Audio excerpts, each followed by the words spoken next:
Gopinath Shri Radhe Jai Radhe Jai Radhe Jai Radhe Jai Shri Radhe Jai Radhe Jai Radhe Jai Radhe Jai Shri Radhe Jai Jagannath Jai Jagannath Jai Baldeva Jai सुभद्रमा Jai Jagannath Jai Jagannath Jai Baldeva Jai सुभद्रमा Jai Gaura Nitai Gaura Nitai Gaura Nitai Jai Gaura Nitai Jai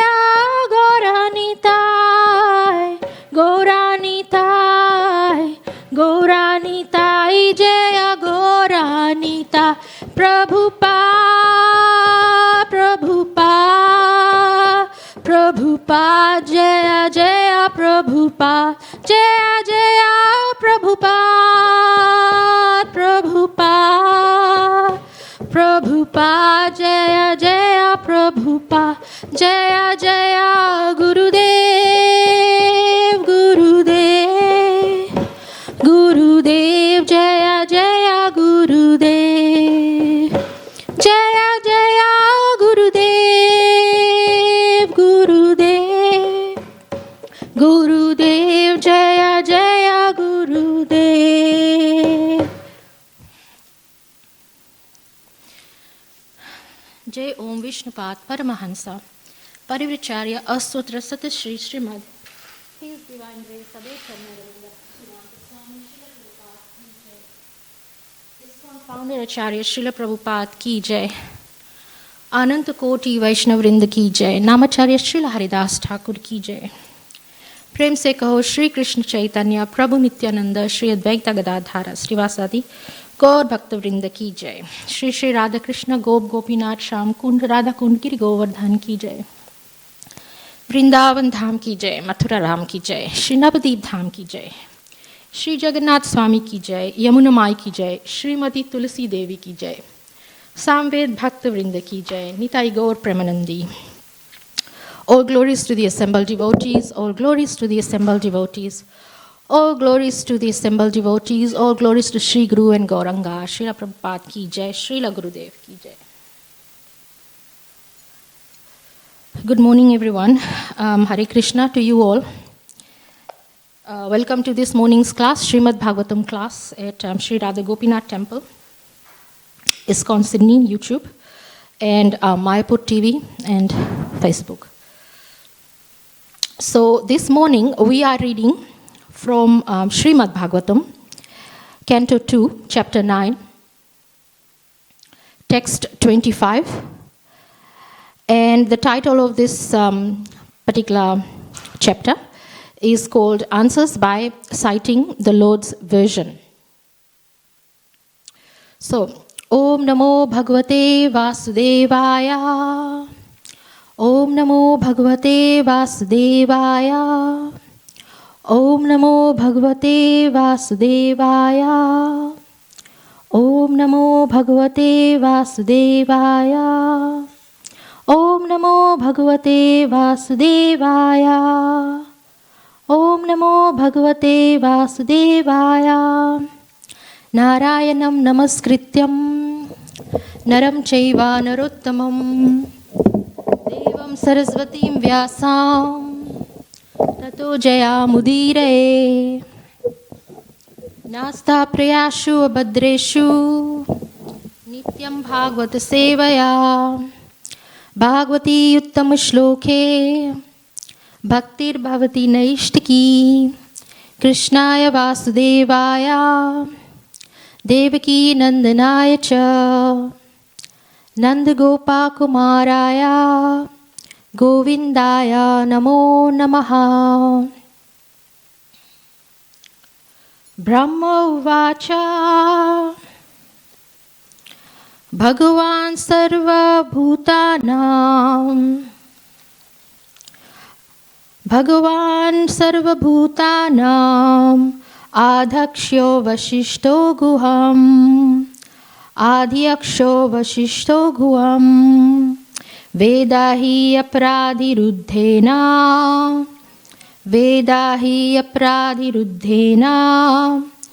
pragnena chikshrishatam pragnanena chikrishitam Brahma uvacha Bhagavan sarvabhutanam adhikshya vasishto guham vedahi apratiruddhena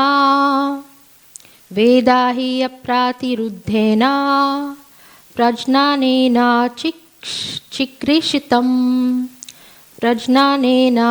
chikrishitam Brahma uvacha Bhagavan sarvabhutanam adhyaksho vasishto guham vedahi apratiruddhena pragnanena chikirshitam. Okay, so Brahma uvacha.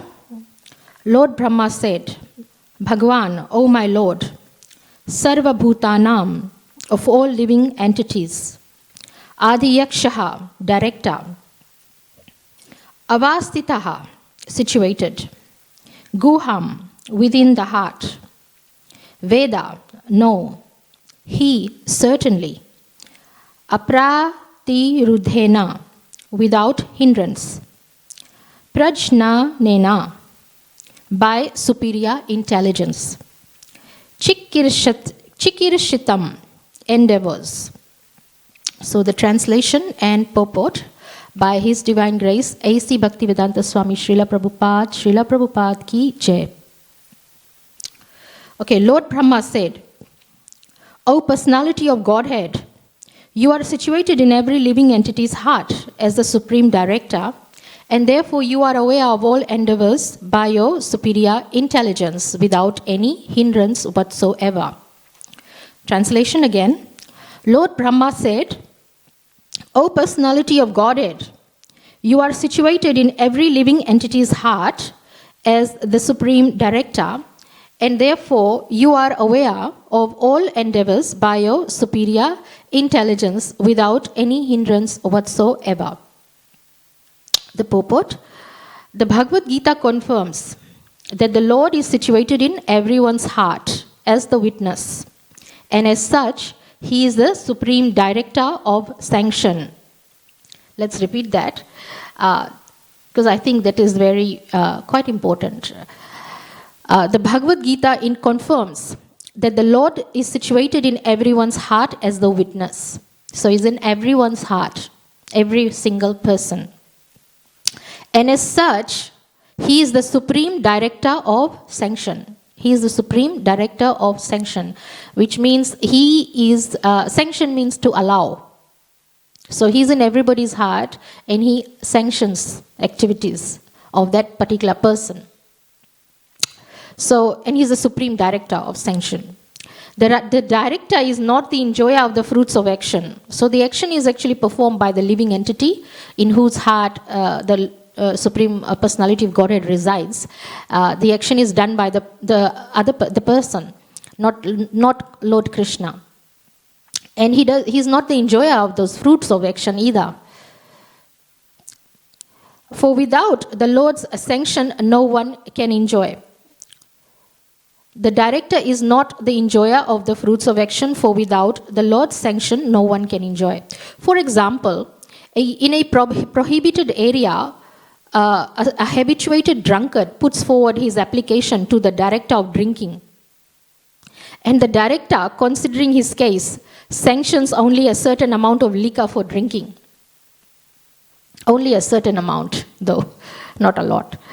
And similarly, the whole material world is full of many drunkards, in the sense that each and every one of the living entity has something in his mind to enjoy. And everyone desires the fulfillment of his desires very strongly. Every one of the living entity desires, the fulfillment of his desires very strongly. The Almighty Lord being very kind, the Almighty Lord being very kind to the living entity as the Father is kind to the Son, fulfills the living entity's desire for his childish satisfaction. With such desires in mind, the living entity does not actually enjoy, but he serves the bodily whims unnecessarily, without profit. The drunkard does not derive any profit out of drinking, but because he has become a servant of the drinking habit and does not wish to get out of it, the merciful Lord gives him all the facilities to fulfill such desires. So just look at Lord Krishna's kindness. So there is a drunk out there who wants to drink. Is this unimaginable joy. But Lord Krishna is so kind, he'll say, okay, yes, my child, go ahead and enjoy. So he sanctions it. So if anyone has ever asked what does sanction mean, sanction means allows. And there is a certain limit that, it is a limit though, it is not unlimited. But there is a certain limit in which you are allowed by Lord Krishna to enjoy. Just like this drunkard, he is allowed to enjoy drinking. Obviously drinking is unnecessary. So here, the impersonalists recommend that one should become desireless. The impersonalists, they recommend don't have any desires. One should become desireless, and then others recommend banishing desires altogether. Don't have any desires, completely destroy them. Obviously, that is impossible. No one can banish desires altogether because desiring is the living symptom. We desire to live. We can't remove the desire to actually live.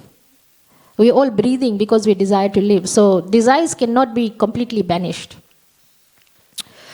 Without having desires, a living entity would be dead, which he is not.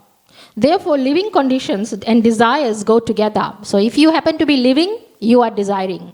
Or each one of us, each and every living entity, if they happen to be living, they have desires. They go together. Perfection of desires may be achieved when one desires to serve the Lord. And the Lord also desires that every living entity banish all personal desires and cooperate with his desires. Cooperate with his desires, cooperate with Krishna's desires. There is a last instruction of the Bhagavad Gita. Brahmaji agreed to this proposal, and therefore he is given the responsible post of creating generations in the vacant universe. Oneness with the Lord therefore consists of dovetailing one's desires with the desires of the Supreme Lord. That makes for perfection of all desires. The Lord, as the super soul, is in every heart of every living being, knows what is in the mind of each living entity, knows what is in the mind of each living entity. So he knows what's in your mind. And one can do anything without the knowledge of the Lord within. Let me repeat that. And no one can do anything without the knowledge of the Lord within. By his superior intelligence, the Lord gives everyone the chance to fulfill his desires to the fullest extent, and the resultant reaction is also awarded by the Lord. So here I'll read that last sentence again of this purport.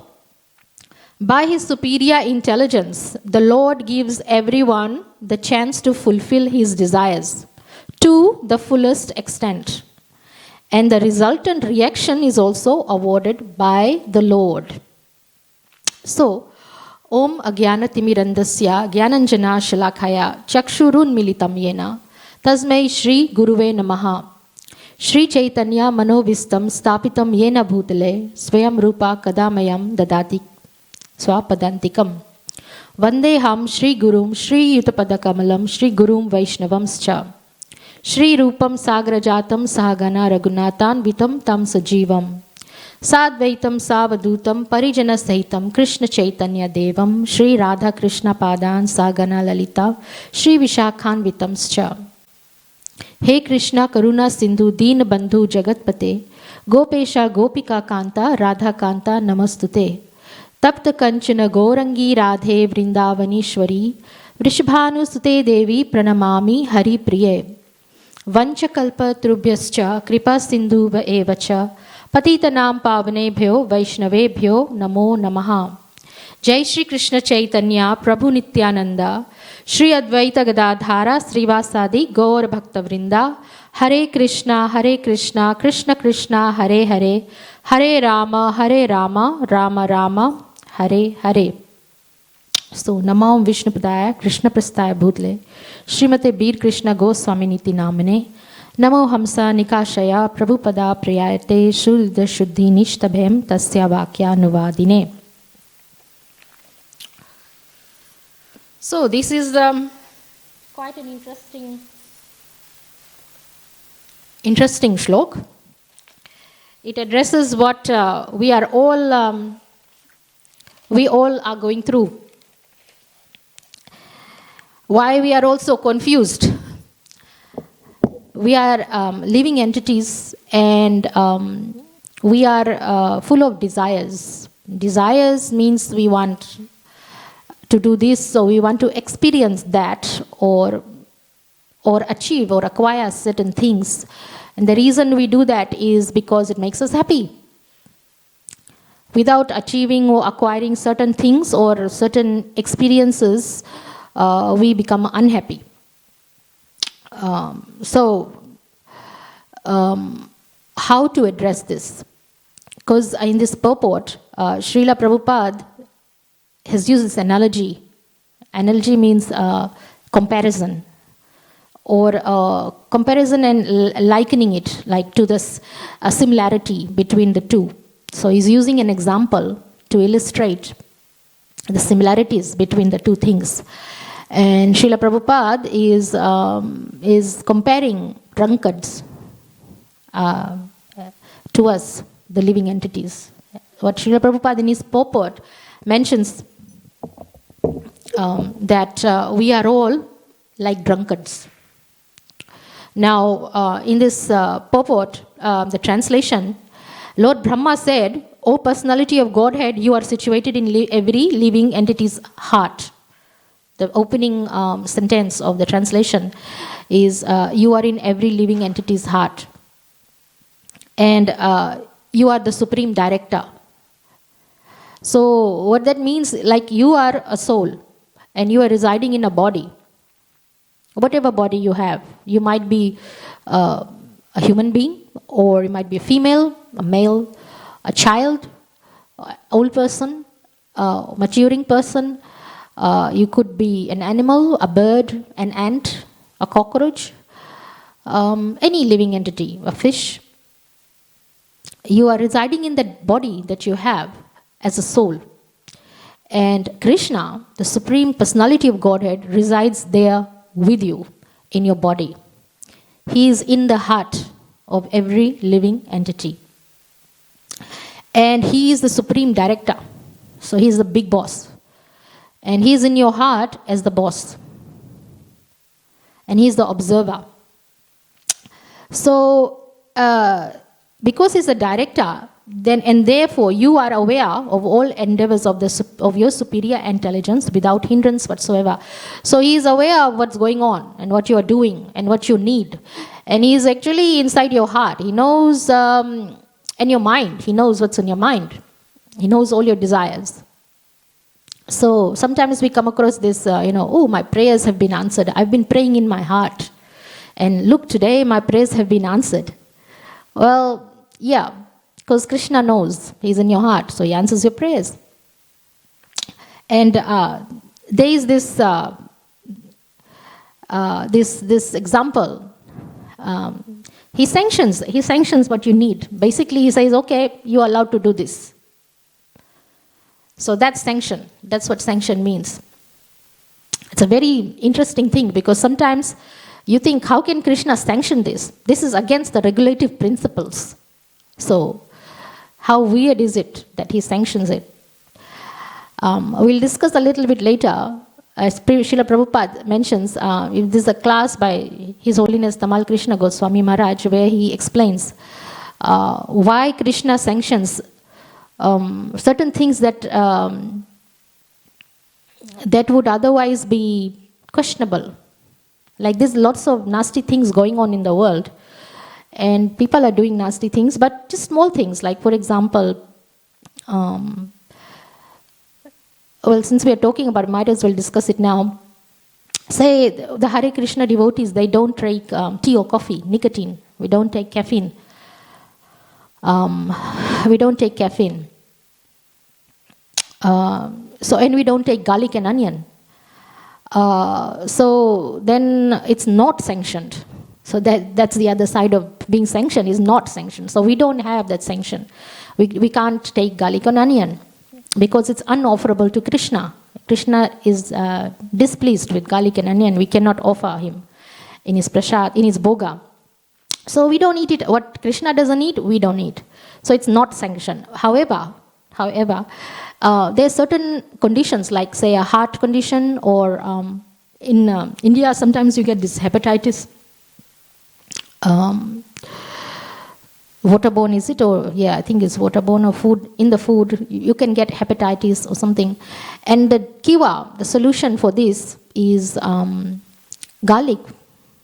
It's not total kiva. It may not totally remove that disease or that sickness, that condition that you're going through, but garlic. So then you are a devotee and say, how can I take garlic? Well, if it's medicine, you take it. That is just for the time being that your condition is lasting. So then it becomes sanctioned. It becomes sanctioned because your health condition depends on it.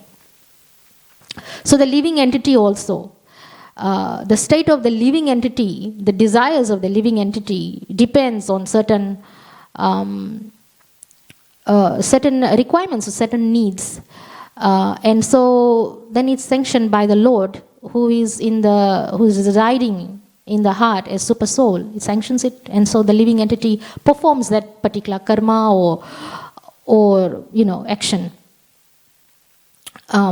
So there's example that is always cited in our Vedic scriptures is just Krishna. He resides in the heart, just like with you, just like the two birds in a tree. There are two birds in a tree.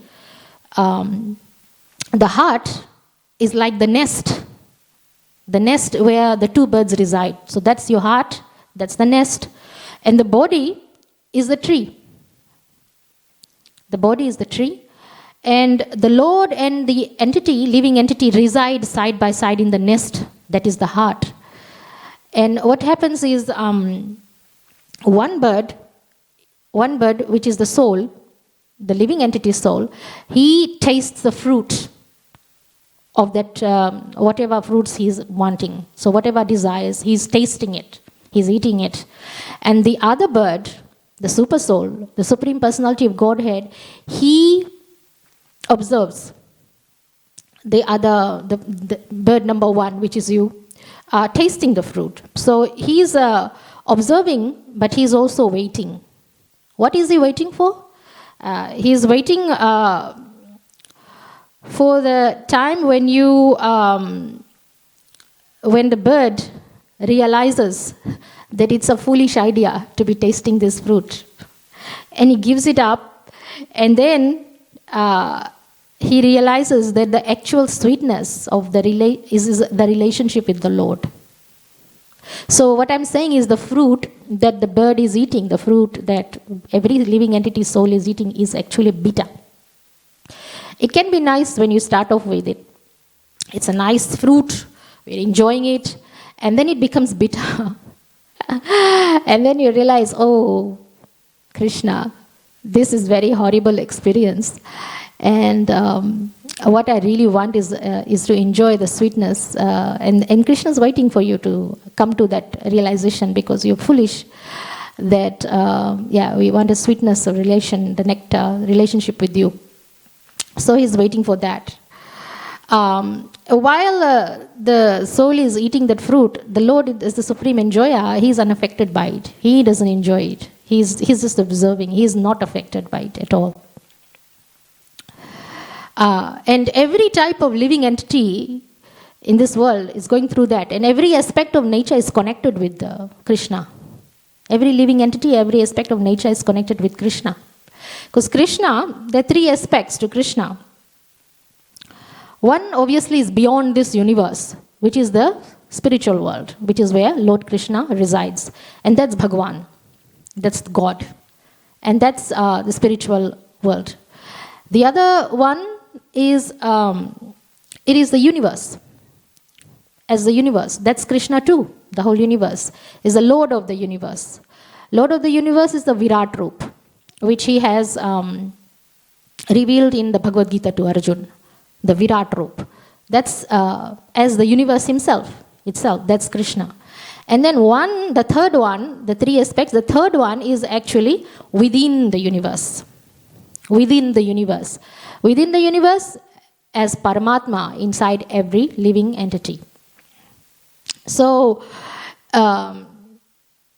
these desires, let's talk a little bit about that.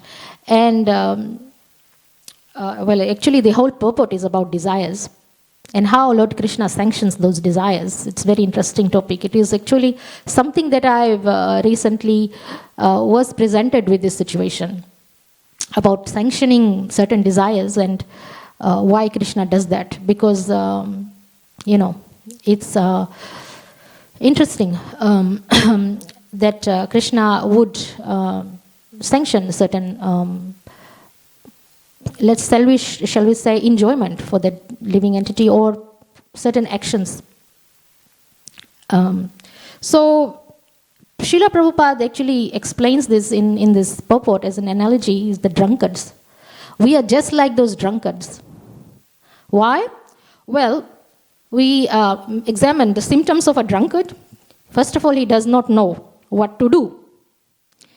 Then he does not know whether he is dressed or undressed. Where is his house? He cannot find his address. He does not know what is proper or improper. A drunkard speaks all kinds of nonsense and thoughts. He has no control over his mind. By the way, when I'm saying he, I also mean she. So there's an understanding that the drunkard is a he or a she, without discriminating on gender. A drunkard has no control of his or her mind.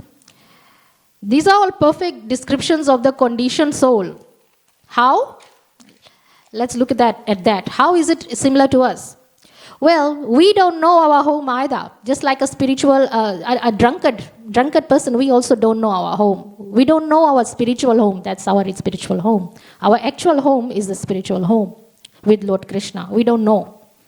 We don't know our identity. We don't know who we are. We don't really know who we are to Krishna. Do you? It will be very nice if you do know who you are to Krishna, because then you are a realized soul instantly. You're a pure devotee if you do know your identity. We do not have control over the millions of desires which flood our mind. Millions of desires. I want to study this. I want to drive this car. I want to eat this food.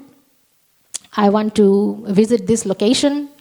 I want to, acquire this job. I want to do this particular service. Actually, that's a good desire if you want to do a service to Lord Krishna. So this analogy of drunkard, even though we may not like it, we may not like to be called a drunkard. No one likes to be called a drunkard.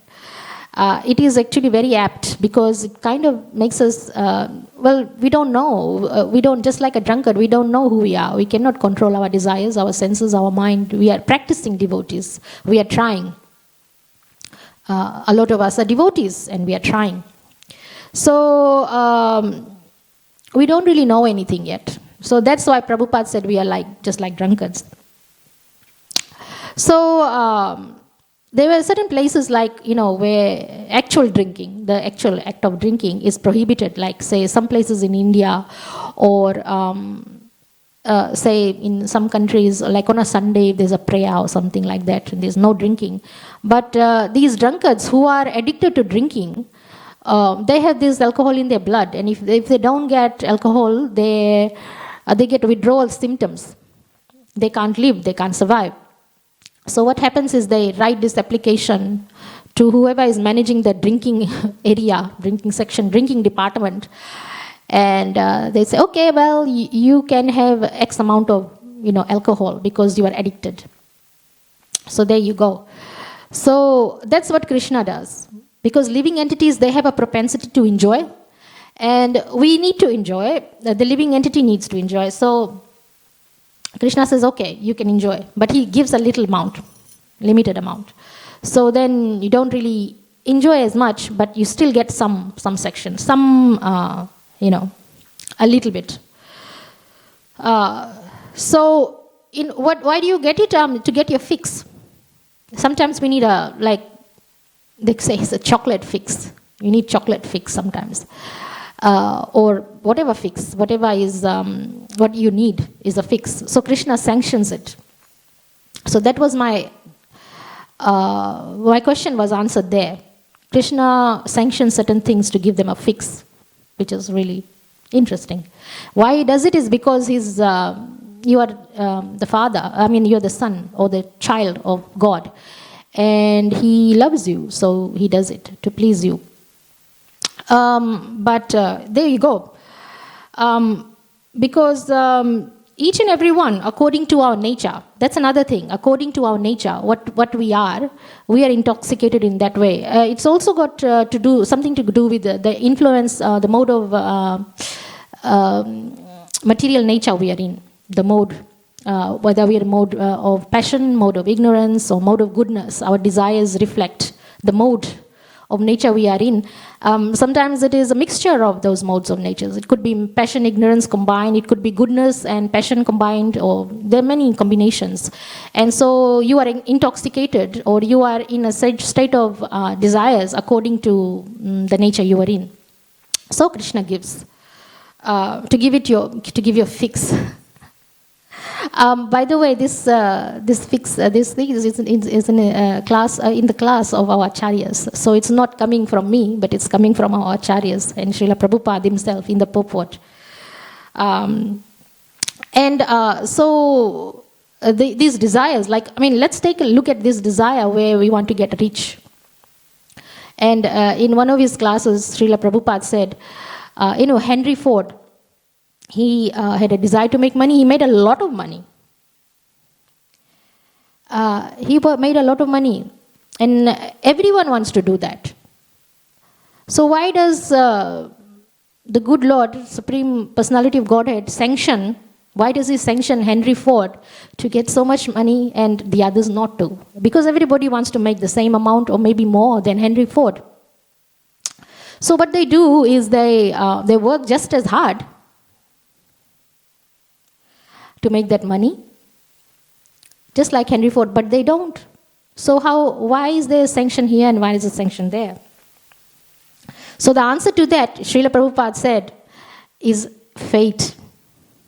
That is fate. So it was in Henry Ford's fate to earn X amount of dollars. So whatever it is that you are enjoying, or whatever it is that has been sanctioned, according to Srila Prabhupada in his class, it is that fate. It is your fate. Whatever you have, whatever Henry Ford had, even though there were others who made the same effort and worked just as hard, they couldn't get that. They couldn't get as much money. Why? Because it was not in their fate, but it was in the fate of Henry Ford. So whatever it is that you desire, if you don't have it, it is because it is not in your fate. That's coming from Srila Prabhupada, not me. And why is it in somebody else's fate? Why is it in somebody else's hands? Because it is in their fate. That's the difference. Even though you work just as hard and you desire the same. So you can also call it karma. I mean, why does one come into this world disabled and handicapped and one doesn't? One is full and able-bodied. There was this documentary that I was reading, watching. It was a video of this person who was regressed, went into his past life. The reason they regressed him was he had very short legs, very short legs.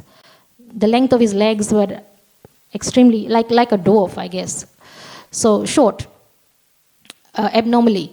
So they were wondering why. So they regressed this person, this dude, and he was sitting there, and he remembered that in one of his past lives, many lives ago, so several lives ago, he had attacked a woman, raped her actually, in a most horrible way. And so he was punished by nature, by God. In his next life, he was under a train, and both his legs were crushed under the train. That was another life. And then in this life, his legs were not crushed.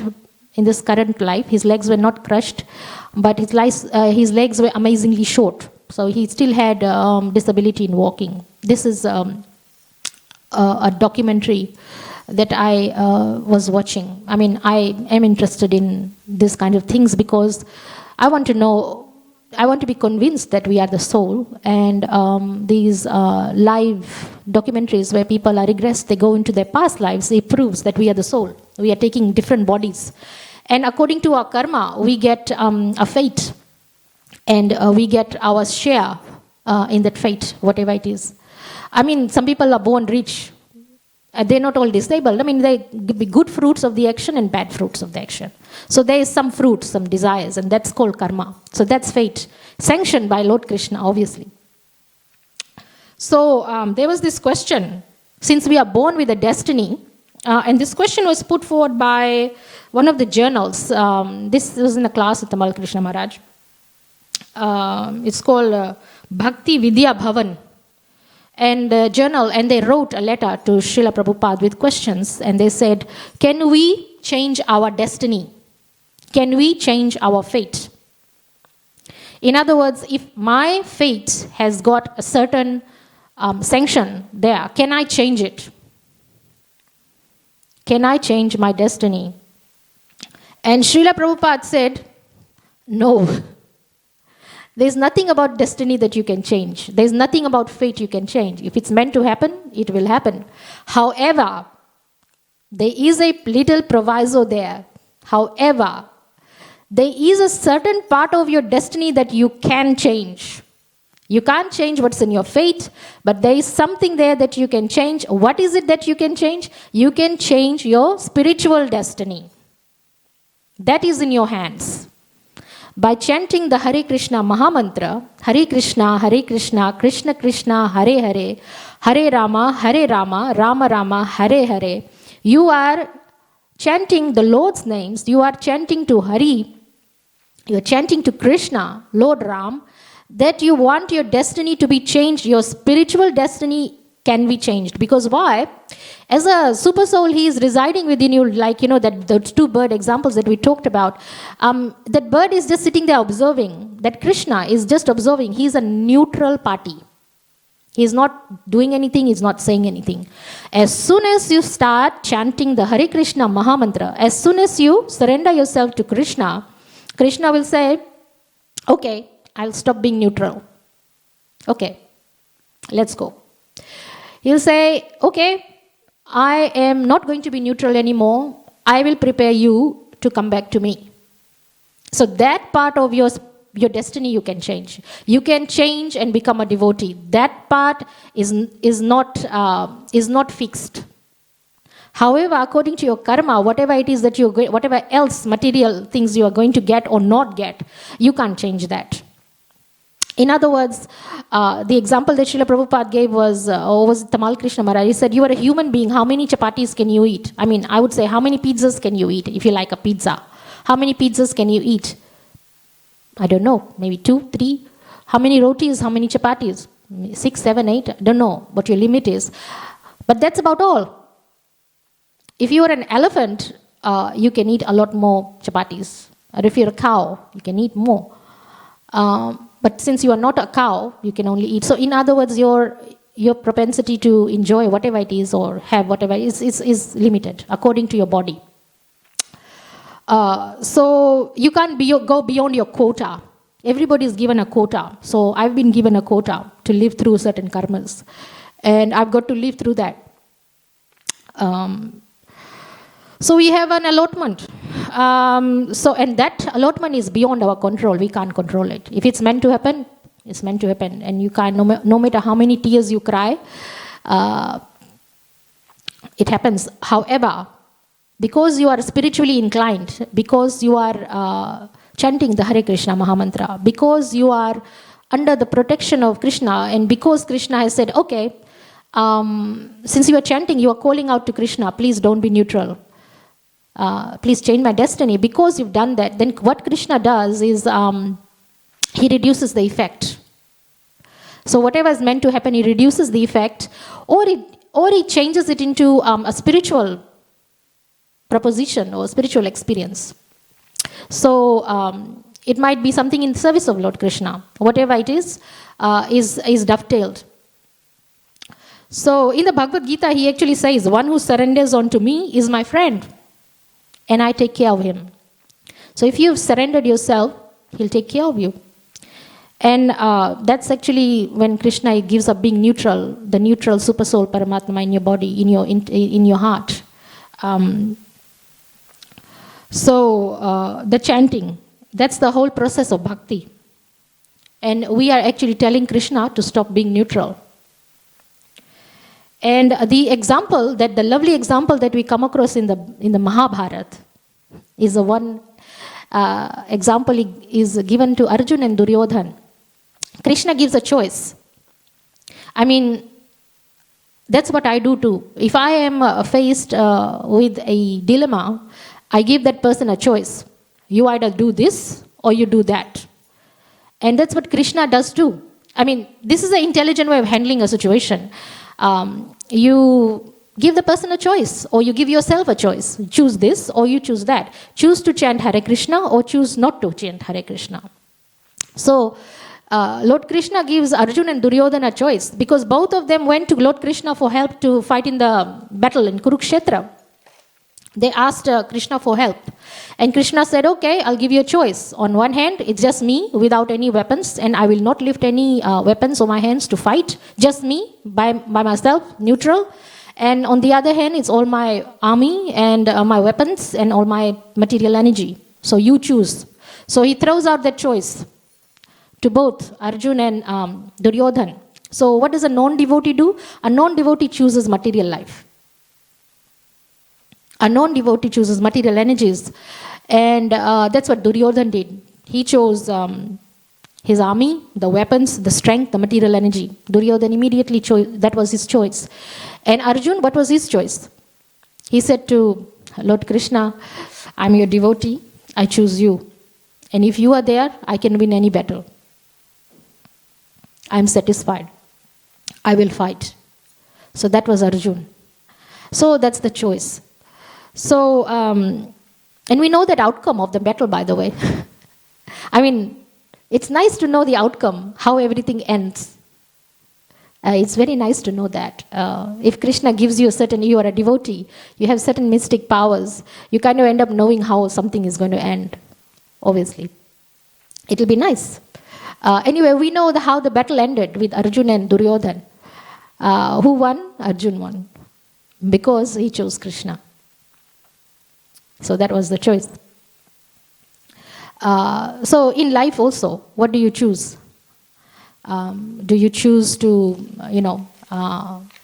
do material things and, choose the non-association of devotees? Like, in other words, if you are given a choice of associating with devotees and become a devotee, become initiated or become a servant of Radha Gopinath, or, opportunity to chant Hare Krishna, those, change your spiritual destiny, then you choose that. That's the intelligent choice. That is the dilemma that we are in. And so, let me just skip to, because we have not very much long, and so I'll come to the conclusion. There's so many interesting things that I had written because I found this topic very close to heart. And we are all suffering from something or other. We are always looking for something or other. And we really are in a confused state, like a drunkard. What are we going to do? What are we going to choose? So, you give a person a choice. And Srila Prabhupada said that that's a solution. How do you remove your desires, the material desires? You dovetail it into Krishna conscious. In other words, if you are earning so much money, you use that for Krishna service. That's dovetailing. If you are, desiring to, what other desires do you have? Whatever desires you have, you use it for Krishna's benefit. In other words, use it for Krishna. Help devotees. If you're a doctor, then you serve devotees. When in Tamal Krishna Maharaj's class, he was saying, Srila Prabhupada, he used to sometimes eat nice things. His favorite was kachoris, I think. So that's a desire, right? That it's my favorite food stuff and I'm eating it, and Srila Prabhupada's eating it. So how does that dovetail into Krishna conscious? Because we are enjoying the tongue and the taste. Well, we know that all of Srila Prabhupada's energy, all, was dedicated to serving Lord Krishna, fulfilling Lord Krishna's desires. Every single bit. And sometimes he used to say, double the book distribution. Now what's that? Well, Srila Prabhupada's desire was exactly what he had done, was he had taken Lord Chaitanya Mahaprabhu's desire for preaching and Sankirtan as his own desire. So Lord Chaitanya's desire was Srila Prabhupada's desire. So book distribution, Sankirtan, spreading the holy names. Even though that's a desire, but it's dovetailed straight into Lord Chaitanya's mission. In fact, this spreading of the Chaitanya, I'm going to skip to this place where Tamal Krishna Maharaj says, Srila Prabhupada encouraged us all to be obsessed with Chaitanya Mahaprabhu's mission. If we are obsessed with the desire of Lord Chaitanya Mahaprabhu, distribution, preaching, right now I'm giving a small class in my small way. I'm hopefully getting the message to somebody who's listening. Maybe they're listening. A small way, we are obsessed about preaching. Why? Because it's not our desire, it's Chaitanya Mahaprabhu's desire. And so once you do that, then all the other desires, they become insignificant. You forget the rest of the desires. So you forget the rest of the desires and you start preaching. And that is Chaitanya Mahaprabhu's desire, is your desire. So that was Srila Prabhupada. He was obsessed with that preaching mode. It was his desire to please Lord Chaitanya Mahaprabhu. And Tamal Krishna Maharaj says that towards the end of his physical life, because Tamal Krishna Maharaj was there associating with Srila Prabhupada, he said, Srila Prabhupada said what kept him alive was the Sankirtan results, the results of preaching. Prabhupada would say, yes, after listening to the results of the preaching, yes, this is giving me life, this is keeping me alive. Preaching was keeping Srila Prabhupada alive. The book distributions, whatever the results of the preaching. So he was dovetailing every bit of his desire, every single desire, as fulfilling Krishna's desire, as fulfilling Lord Chaitanya Mahaprabhu's desire. So what is our desire? We have to dovetail it into serving the spiritual master, serving the devotees. That is the choice that we make. So then our desires, they don't disappear, but they are used for Lord Krishna. Because it is impossible to remove our desires. However, those material desires, they disappear. Because you are spiritually inclined after this. So then what happens is your destiny, we were talking about the destiny, that changes. The spiritual destiny changes. And you become a different person. In fact, physically you look different. Physically speaking, you will have the effulgence of a devotee. You will look like a devotee. Devotees have a certain look. Even the physical appearance changes. how that is done is actually by the touch of a devotee. You cannot achieve that devotee status without devotees preaching, without mercy of Krishna, without mercy of the spiritual master. Or, if a devotee preaches or if a spiritual master is guiding you, then you become a devotee. Then you can surrender. Then you can chant Hare Krishna Mahamantra, and that affects your spiritual destiny and your desires. And that is the solution to the problem. So, Srila Prabhupada said, one who has life, if you have life, you must preach. So everyone should preach. And what is our destiny? What is our duty? Is actually to get out of here from this material world and go into the spiritual world. So in other words, we must help ourselves get out. By chanting the Hare Krishna Mahamantra, we must help ourselves to get out of here. But we must also help others to get out of here. Not just ourselves, others. Whoever you come into contact with, you have to help them get out of here. In other words, you've got to deliver that person. If you're a devotee, you preach and you help that person. You deliver that person to get out of here. Hence, the allotment to your fate, it has a very limited, effect. There were some very interesting stories that I wanted to, but we have run out of time. So I'm going to stop here, but thank you for listening, and have a nice day. Hare Krishna. Granth Raj Srimad Bhagavatam Puran ki Jai.